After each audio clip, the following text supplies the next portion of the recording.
친구들 안녕하세요. 동화나라 이야기 보따리입니다. 오늘도 재미있는 동화 시작합니다.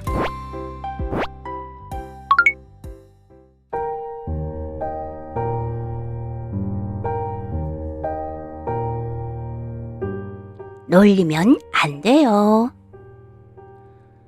깊은 숲 속에 동물 친구들이 다니는 동물 학교가 있었어요. 따뜻한 봄이 되어 동물 친구들이 학교에 입학했죠.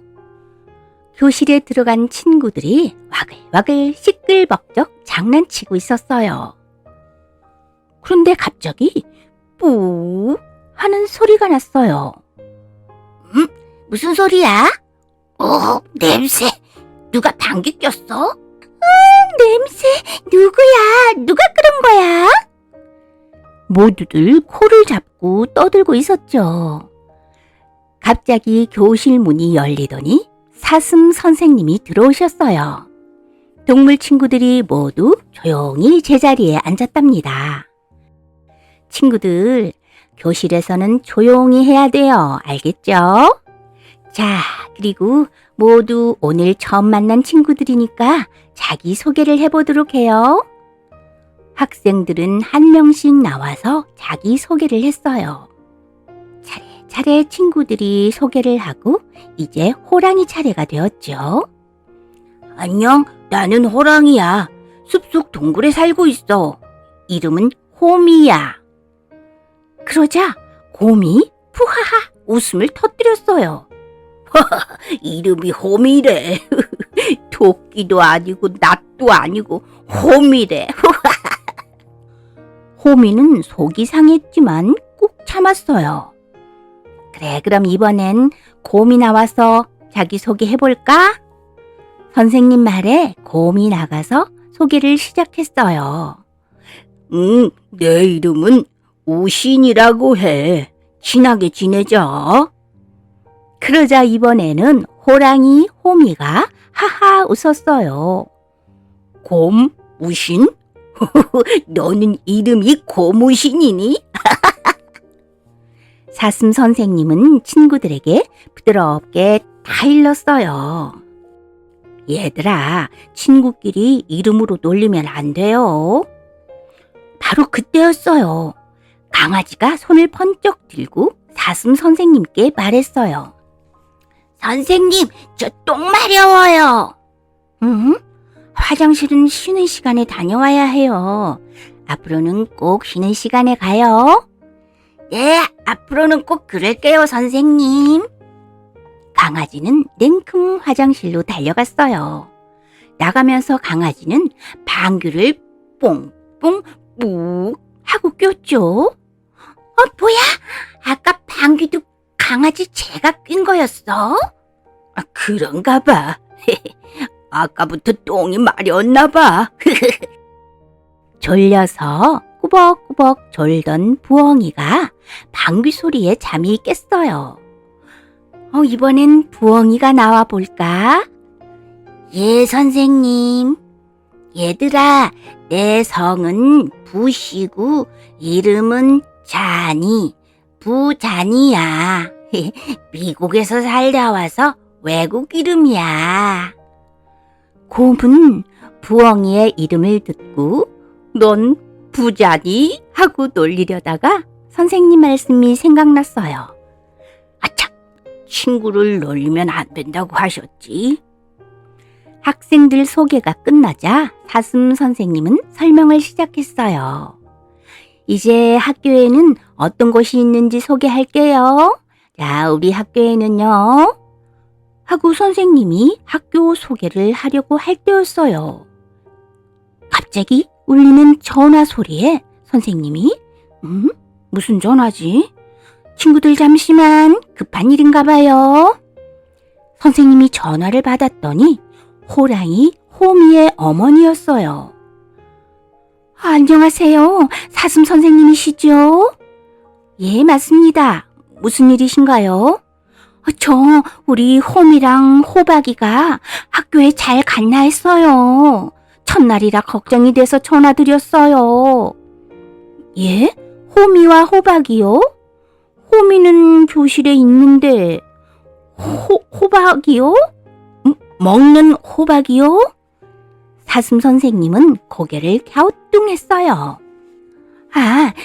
호박이는 호미 쌍둥이 동생이에요.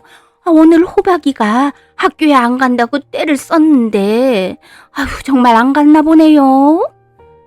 예, 어머니, 호박이는 학교에 안 온 것 같습니다. 이런, 그럼 얘가 어디 갔을까요? 어머니, 그럼 어머니는 집에서부터 학교 오는 길로 오시면서 찾아보세요. 저는 우리 반 학생들하고 학교에서부터 찾아볼게요. 알겠습니다. 호박아! 선생님은 전화를 끊고 동물 친구들과 함께 교실을 나섰어요. 모두 학교에서부터 호미 집 가는 길을 여기저기 찾아다녔어요. 호박아!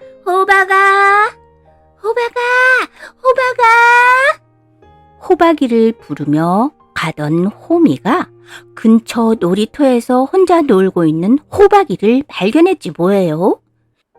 야, 호박아! 호미야? 어떻게 알았어? 친구들이 모두 호박이를 둘러싸고 말했어요. 네가 호박이야? 우리 같이 학교 가자. 그래, 같이 가자. 잘생긴 호박아. 뭐? 잘생긴 호박? 너 지금 이름 갖고 나 놀려? 아니야, 진짜로 네가 잘생겨서 그랬어. 우리 사슴 선생님이 이름 갖고 놀리면 안 된다고 말씀하셔서 우린 안 그래. 그래? 알겠어. 선생님이 호박이 어머니께 전화를 드려서 안심시켜드리고 모두 같이 학교로 돌아갔어요.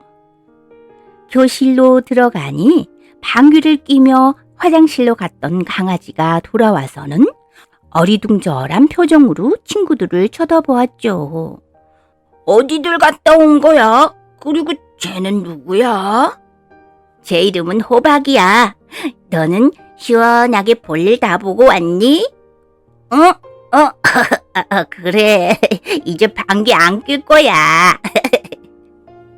친구들 모두 행복한 웃음을 터뜨렸답니다. 아기 고래 코리. 먼 남쪽 나라 어느 따뜻한 바닷속에 엄마 고래가 예쁜 아기 고래를 낳았어요. 아기 혹등고래 코리가 태어난 거랍니다.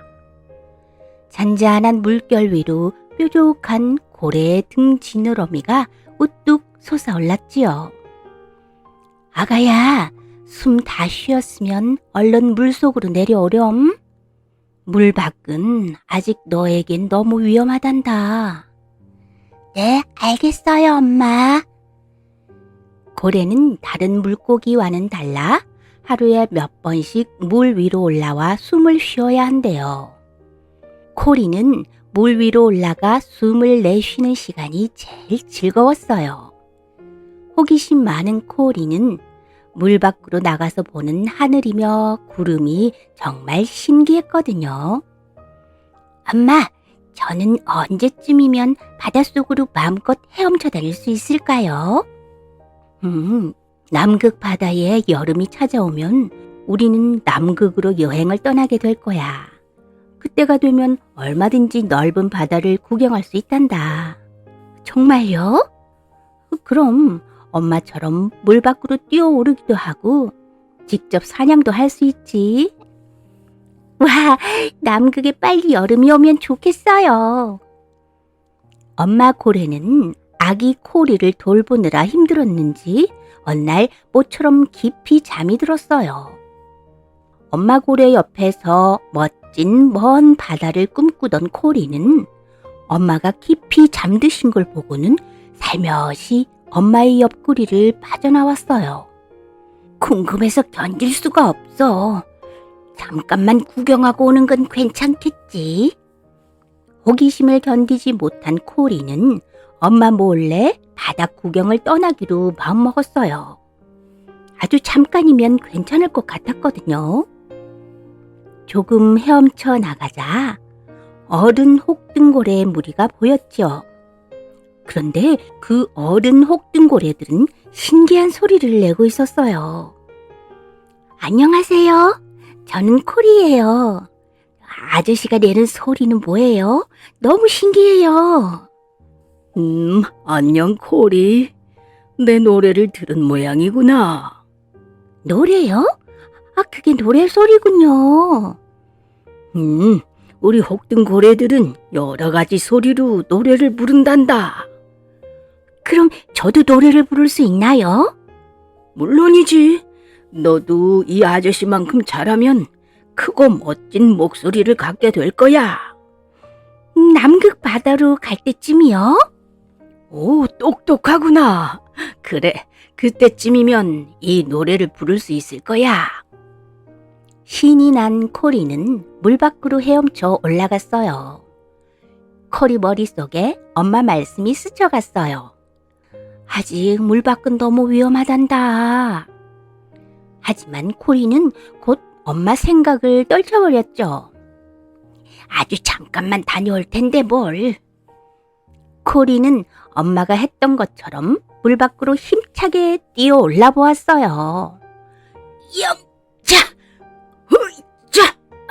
아휴, 엄마처럼 멋지게 점프하고 싶었는데 처음 해본 점프여서 배만 아프고 큰 물보라만 일으킬 뿐이었죠. 바로 그때였어요. 힘없이 물에 떠서 흔들리고 있는 혹등고래 한 마리가 있었지요. 아주머니, 괜찮으세요? 몸을 다쳐서 불편하구나. 가만, 너는 아직 아기 같은데 왜 물 밖에 나와 있니? 예. 잠깐만 구경하고 얼른 갈 거예요. 물 밖은 너무 위험하단다. 상어나 범고래 같은 고래 사냥꾼을 만날 수도 있고 사람들한테 붙잡힐 수도 있거든. 얼른 엄마한테 돌아가려무나. 사람들이요? 사람들이 모두 다 그런 건 아니지만 가끔 우리를 잡아가려는 무서운 사람들이 있거든. 그렇군요. 알겠어요. 그런데 아주머니는요? 난 돌아가기엔 너무 늦었어. 많이 다쳤고 몸도 말라버렸단다. 너도 몸이 마르기 전에 얼른 돌아가거라. 하지만 아주머니. 어서 가. 코리는 마음이 무거웠지만 아주머니가 일으켜준 물결에 떠밀려 돌아갈 수밖에 없었어요. 바로 그때였어요. 낯설고 무서운 목소리가 들려왔어요. 안녕, 꼬마야. 깜짝이야. 아저씨는 누구세요? 난 범고래지. 범고래요? 범고래는 고래 사냥도 한다고 했는데. 엄마가 기다리고 계셔서요. 죄송해요. 아하, 엄마가 기다리셔? 하지만 지금은 배가 너무 고픈걸. 코리는 무서워서 덜덜 떨며 엄마를 불렀어요. 엄마! 엄마!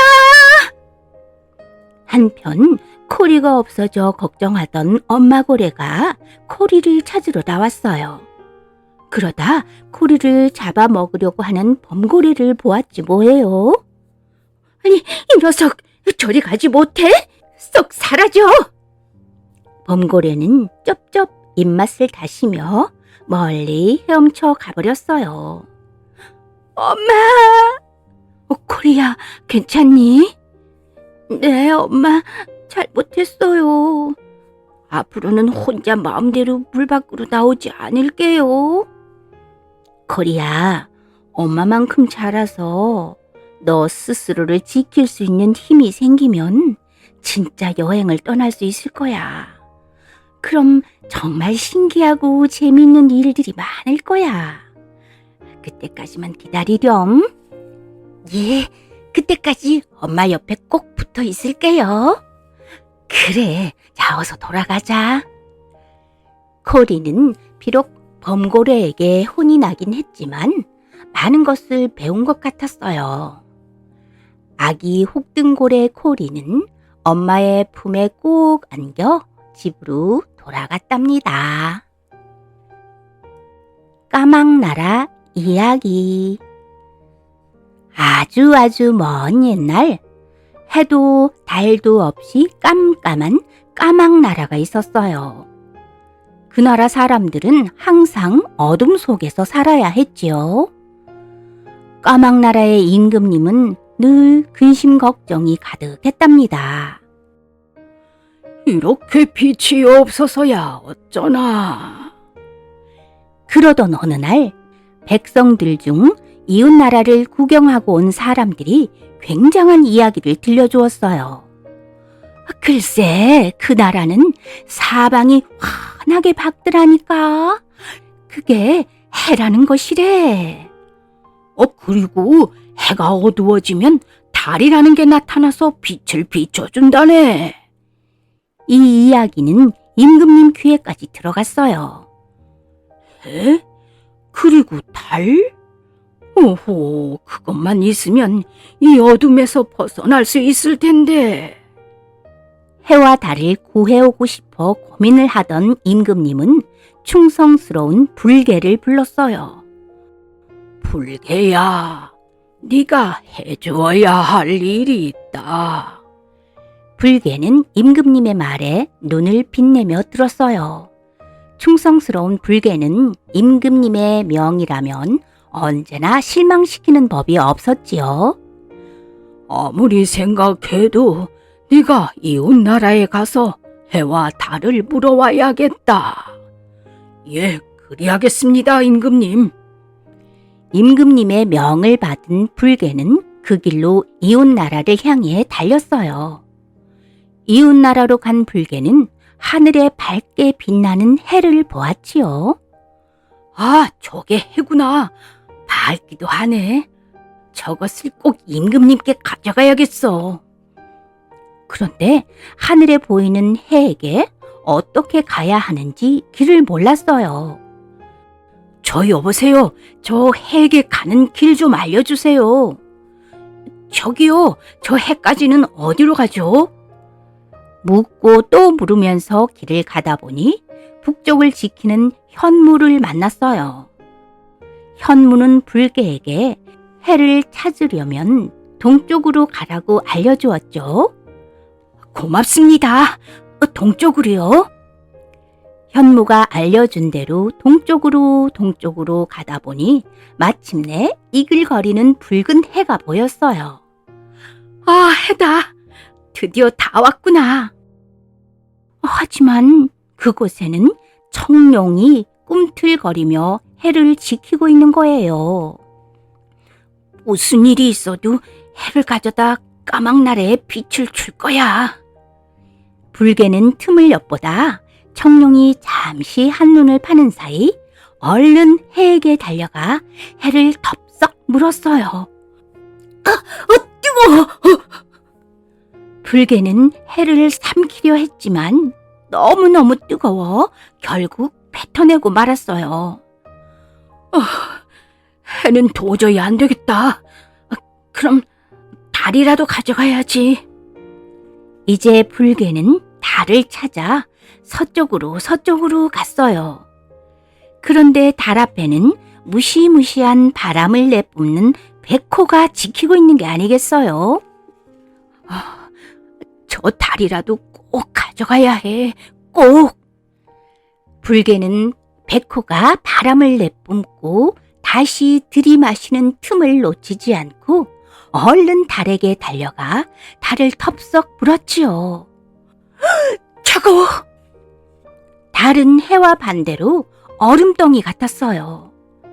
달의 차가운 기운을 견디지 못한 불개는 결국 달을 뱉어내고 말았어요. 불개는 결국 해와 달 아무것도 가지지 못하고 까막나라로 돌아왔답니다. 하지만 사실 불개의 몸속에는 해의 붉고 뜨거운 기운과 달의 푸르고 찬 기운이 남아 있었지요. 불개가 돌아오자 궁전에는 환한 빛이 돌았어요. 임금님, 제가 돌아왔습니다. 하지만 지칠 대로 지친 불개는 그만 크게 몸부림을 치더니 푸르고 붉은 불덩이를 토하며 쓰러졌어요. 까막나라 임금님과 신하들은 이상한 빛을 뿜는 불개가 무서워 그만 낭떠러지로 던져버리고 말았답니다. 그러자 환하던 까막나라 궁궐이 다시 깜깜해졌지 뭐예요. 아하, 내가 잘못했구나. 불개야, 불개야. 너처럼 용감한 개를 죽이다니. 임금님은 불개를 부르며 호해했죠. 그런데 사실 불개는 죽지 않았답니다. 낭떠러지 아래로 떨어지던 불개는 남쪽을 지키는 주작의 도움으로 살아났고 저 멀리서 황금빛 해가 떠올랐어요. 그 후 불개는 황삽사리와 청삽사리를 낳고 행복하게 살게 되었답니다. 바보 남편과 거인. 옛날 말레이시아 어느 작은 마을에 판딜이라는 사람이 아내와 딸과 같이 살고 있었어요. 그런데 판딜은 아주 바보 같은 사람이었고 그 아내는 아주 영리했지요.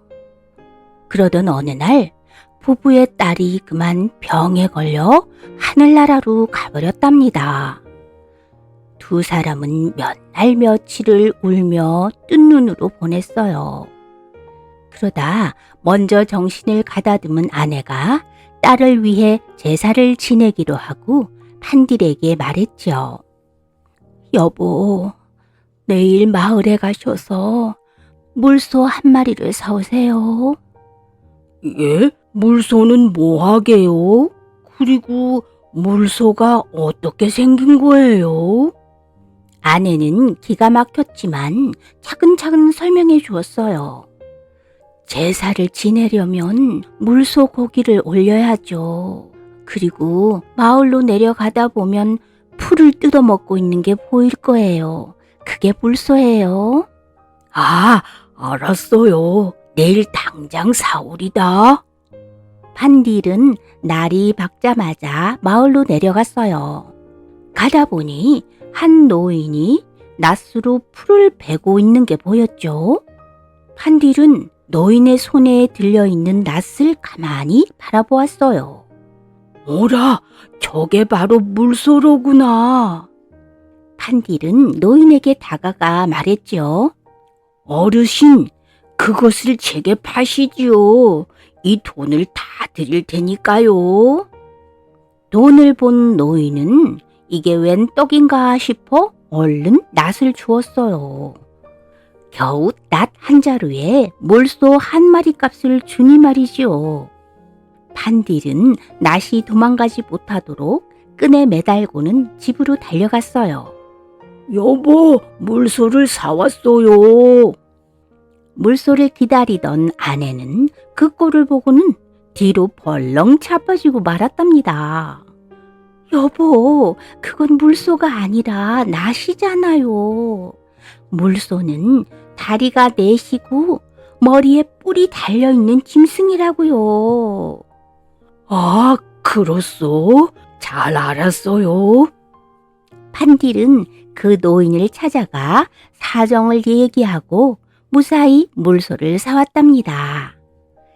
다음 날 아내는 물소를 잡아 요리를 하고 제사 준비를 했어요. 그런데 정신없이 준비를 하다 보니 제사장을 데려오지 못했지요. 제사를 지낼 때는 하지와 르바이가 있어야 했어요. 하지는 이슬람교에서 순례를 하고 온 사람이고 르바이는 목사님 같은 사람이었죠. 아내는 다급한 목소리로 판디를 불렀어요. 저 여보, 어서 가서 하지와 르바이를 모셔오세요. 하지만 바보 판들이 하지와 르바이를 알 리가 없었죠. 하지와 르바이는 어떻게 생겼어? 하지는 머리에 하얀 터번을 썼고요. 르바이는 턱에 하얀 수염이 있어요. 그렇군. 알겠어. 내 얼른 가서 모셔오리다. 판딜은 당장 마을로 내려갔어요. 그런데 가다 보니 염소 한 마리가 들판에서 풀을 뜯고 있는 게 보였죠. 그 염소의 턱에는 하얀 수염이 길게 자라 있었답니다. 르바이 씨, 아내가 당신을 제사에 초대했어요. 저와 함께 우리 집으로 가세요. 판딜은 염소에게 인사를 꾸벅하고 다가갔어요. 그러자 겁을 먹은 염소는 큰 소리로 울어댔어요. 판딜은 염소가 도망치기 전에 잽싸게 염소를 잡은 다음 하지를 찾으러 갔지요. 조금 더 가다 보니 나무 위에 새 한 마리가 앉아있는 게 보였어요. 그런데 그 새는 머리에 하얀 깃털이 나서 꼭 터번을 쓰고 있는 것 같았죠. 당신이 하지 씨로군요. 아내가 당신을 제사에 초대했어요. 저와 함께 우리 집으로 갑시다. 판딜이 손을 뻗어 새를 잡으려 하니 새는 찍찍 삑삑 울어대며 이리저리 날아다녔어요. 우리 집으로 가자니까요, 하지 씨. 판딜은 장대를 휘둘러 새를 잡았어요. 그리고는 신이 나서 집으로 돌아왔지요. 한 손에는 염소를 또 한 손에는 새를 잡고서 말이에요. 하지와 르바이를 기다리던 아내는 그걸 보고 기가 막혔어요. 여보, 그건 하지와 르바이가 아니라 염소와 새예요. 다 그만두고 이웃 마을에 가서 교리 선생님이나 모셔오세요. 판딜은 민망해서 얼른 집을 나왔어요. 그런데 이를 어쩌지요? 허둥지둥 나오느라 교리 선생님이 어떻게 생겼는지 물어보지 못했지요. 판딜은 혼자서 교리 선생님 얼굴을 상상하며 마을을 헤매다니다 그만 길을 잃고 말았어요. 여기저기 두리번거리던 판딜은 숲속에서 어마어마하게 큰 집을 발견했지요. 그래, 분명히 저 집에 교리 선생님이 살고 있을 거야. 판딜은 그 집으로 불쑥 들어갔어요. 그런데 그 집에는 사람을 잡아먹는 거인 부부가 갓 태어난 아기 거인과 함께 살고 있었죠. 그렇지만 거인을 보고 겁을 낼 판딜이 아니었어요. 판딜은 사정을 해서 거인 부부를 집으로 모셔왔답니다. 어머나, 여보! 아내는 기절할 뻔했어요. 하지만 정신을 가다듬고 음식을 차려 거인 부부를 대접했어요. 군침 도는 음식이로군. 그런데 집에서 굶고 있을 아기가 생각나는데. 그 말을 들은 판딜의 아내는 얼른 음식을 한 보따리 싸서 판딜에게 주며 말했어요. 여보, 이거 얼른 아기 거인에게 가져다 주고 오세요. 아내는 혹시 거인 부부가 자기들을 잡아가 아기 거인에게 먹이로 줄까봐 판딜을 아기 거인에게 보낸 거예요. 거인 부부가 판딜의 집에서 물소 앞다리를 뜯고 있는 동안 판들은 재빨리 거인의 집으로 달려가 아기 거인에게 음식을 먹였어요. 와, 맛있다. 냠냠. 그런데 얼마나 급하게 먹었던지 아기 거인이 그만 목이 메어 죽고 말았지요. 배불리 음식을 먹은 거인 부부는 집으로 돌아가고 있었고 그 사이 허둥지둥 집으로 돌아온 판딜이 그 사실을 아내에게 말했지요. 아내는 판딜을 데리고 강 건너로 도망을 쳤어요. 뒤늦게 아기 거인이 죽은 걸 안 거인 부부는 판딜 부부를 뒤쫓아왔어요. 거인 부부가 강을 건너려 하자 아내가 꾀를 내어 말했어요. 강을 건너려면 큰 항아리를 타고 오세요.